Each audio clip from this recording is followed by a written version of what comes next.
అందరికీ నమస్కారం. నేను అన్నా కదా రోజు ఒక ఇంట్రెస్టింగ్ వీడియో ఒకటి ఇస్తానని.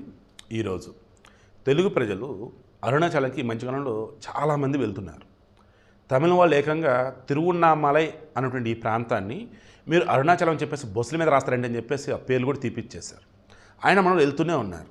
ఎందుకు ఆ రకంగా వెళ్తున్నారు? అరుణాచలంలో ఏముంది? దేశవ్యాప్తంగా ఉన్నటువంటి వాళ్ళలో భక్తులు ఎవరు వెళ్తున్నారు ఇక్కడికి అంటే, తమిళనాడులో ఉన్న ఈ అరుణాచలంకి తమిళుల కన్నా తెలుగు వాళ్ళు ఎందుకు ఎక్కువ వెళ్తున్నారు చక్కగా ఎక్స్ప్లెయిన్ చేస్తాను. ముందు పంచభూత లింగాలు అంటారు, వెనకాల అటాచ్ చేస్తాను చూడండి.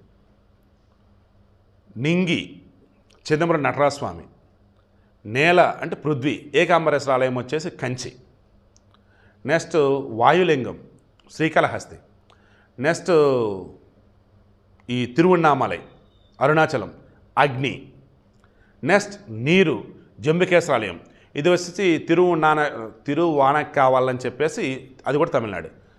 పంచభూత లింగాలలో 4 లింగాలు వచ్చేసి తమిళనాడులో ఉంటే ఒక లింగం మన ఆంధ్రప్రదేశ్ శ్రీకాళహస్తిలో ఉంది.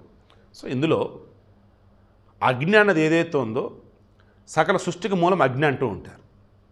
ఆ సకల సృష్టికి మూలధరమైనటువంటి ఆ అగ్ని ఈ తిరువన్నామలలో కొలువైనటువంటి అరుణాచలేశ్వరుడు తన చెంత ఉంచి తానే ఈ ప్రపంచమంతటా కూడా పాలిస్తున్నాడని చెప్పేసి అంటారు.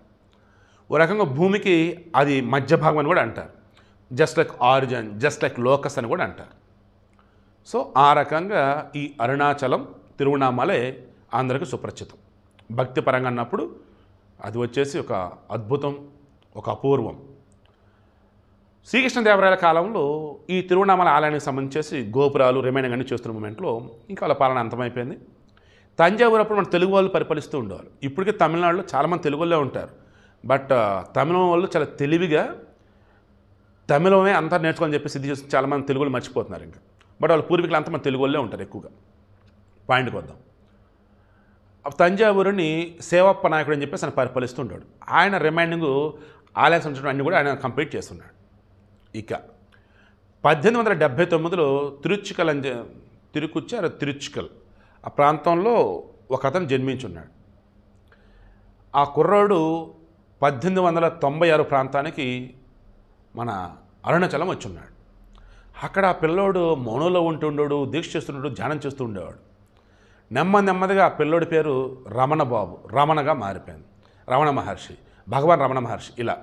ఇక 1922 నుంచి 1950 వరకు అంటే ఆయన పరమపదించేంత వరకు ఈ 28 సంవత్సరాలు కూడా ఒక ఆశ్రమంలో ఉన్నాడు. దానిని రమణాశ్రమం అంటారు. ఈ రమణాశ్రమానికి వచ్చేవారిలో అత్యధికులు తెలుగువారు ఉండేవాళ్ళు. ఎందుకు? ఎప్పటి నుంచో తెలుగు వాళ్ళు అక్కడ ఉండటం. ఈ రమణ మహర్షి తెలుగులో కూడా చక్కగా మాట్లాడగలడు, రాయగలడు. అలా మన తెలుగు వాళ్ళు ఎంతమందికి ఆయన నచ్చాడు, ఆయన యొక్క మాటలు నచ్చాయి. ఈ రకంగా సిద్ధేశ్వర స్వామి, మీకు మరి కొంతమంది అవధూతలు అంటారు చూసారా, లైక్ కావ్యాలు.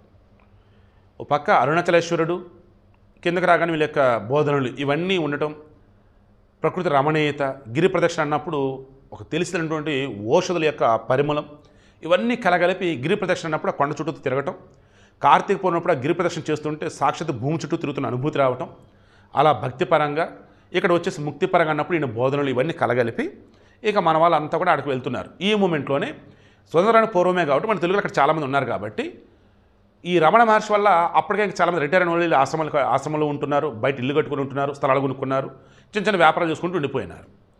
ఇక వన్స్ ఆయన పరమపదించిన తర్వాత జన్యూరు నాన్నగారు అని చెప్పేసి అంటారు. ఆయన పశ్చిమ గోదావరి జిల్లా. ఆయన పేరు వచ్చేసి భూపతిరాజు లక్ష్మీ వెంకట నరసింహరాజు. ఆయన అంతా నాన్నగారు అంటారు. ఆయన రమణ మహర్షి భక్తుడు. రమణాశ్రమం అని చెప్పేసి స్థాపించి ఆయన రమణ బోధనలు అందరికీ పరిచయం చేయటం.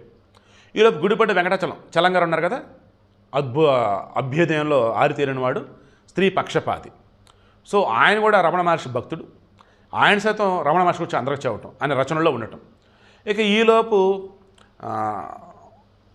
గణపతి ముని అంటారు, ఆయన గణపతి శాస్త్రి అని కూడా అంటారు.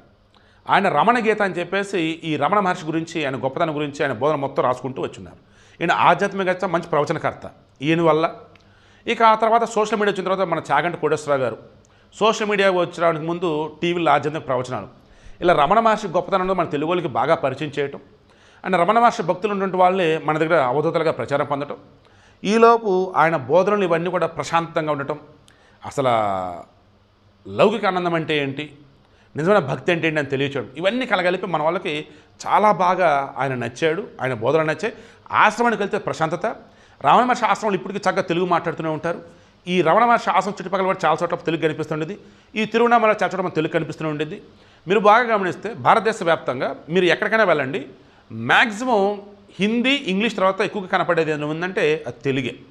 కాశీ కూడా మీరు వెళ్తే చాలా చోట్ల తెలుగు బోర్డులు కనిపిస్తూ ఉంటాయి. మొన్న మహాకుంభమేళ సమయంలో కూడా తెలుగు బోర్డులు కనిపించాయి. ఎందుకు ఏంటంటే తెలుగు వాళ్ళు ఆధ్యాత్మిక పరంగా మన భారతదేశ వ్యాప్తంగా ఎక్కడ సరే వెళ్తూనే ఉంటారు. పేరుకే శబరిమల వచ్చేసి కేరళలో ఉంటుంది. ఆ శబరిమలకి వెళ్ళే వాళ్ళు అత్యధికులు కేరళ వాళ్ళు కాదు, తమిళం వాళ్ళు కాదు, కన్నడిగులు కాదు, మన తెలుగు వాళ్ళు. తెలంగాణ, ఆంధ్రప్రదేశ్ 2 చోట్ల నుంచి వెళ్తూ ఉంటారు అన్నమాట. సో ఇలా అంతగా నేను చెప్పేది ఏంటంటే మన తెలుగు వాళ్ళకి కులవన్న పరంగా ఎంత దరిద్రమైతే ఉంటుందో భక్తి పరంగా అంత బెస్ట్ కూడా ఉంటారన్నమాట. సో ఆ రకంగా అరుణాచలంకి మన వాళ్ళు వెళ్తూ ఉంటారు. బట్ అరుణాచలం కార్తీక మాసంలో కార్తీక పౌర్ణప్పుడు గిరి ప్రదక్షిణ చేస్తే ఒక అద్భుతమైన అనిర్వచనమైన అనుభూతి అయితే కలుగుతుందంట. శివుడు కరుణిస్తే ఖచ్చితంగా నేను కూడా వచ్చే సంవత్సరమైనా ఆ తర్వాత ఎప్పుడైనా సరే వెళ్తా. మీలో అలా ఎవరైనా వెళ్ళి ఉంటే కింద కామెంట్లో తెలియచేయండి మీ అనుభూతి ఏంటి అనేది.